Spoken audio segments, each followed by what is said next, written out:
I'm currently still living on parole, and my life currently now is actually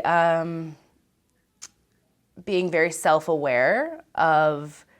my triggers in the world and knowing what I can and can't handle, knowing what led me to where I was and how to avoid those same situations now. I got a lot of tools while I was there to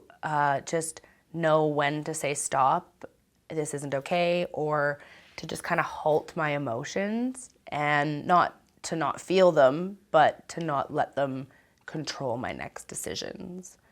And I think that was my biggest learning experience from the difference of the prison over the healing lodge, was that it was like the prison told you it wasn't okay to have the emotions in the first place, whereas the healing lodge taught you, yes, feel them,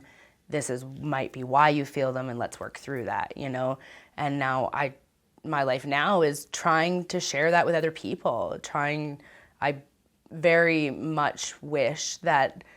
healing lodges were a thing that people could choose to go to, because there's a lot of people that I have in my life that are experiencing depression and anxiety and undealt with traumas that I've experienced with them, and that I know that they need help with, and that there just isn't free care out there, and it's expensive and people can't afford to get by as it is. And I mean, for me personally, that was one of my biggest triggers, was not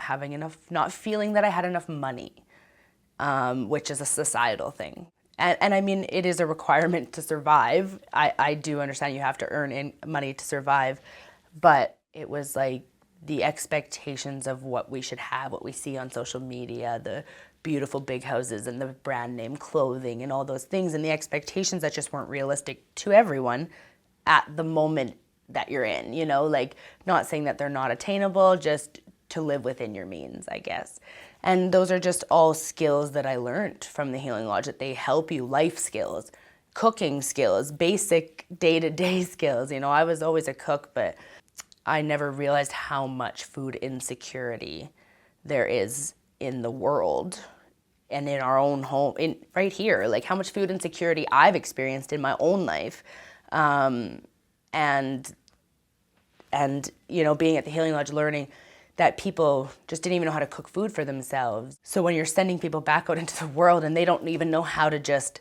put nutrition into their body in the day, how do we expect them to go out and get a job and get their license? Like, after being incarcerated, it took me a solid year to go and obtain documents just to do things, my driver's license, all these things, just because of the traumas that, I mean, of not being out in the world, having been isolated for so long and coming back out. I'm sure some people experience this,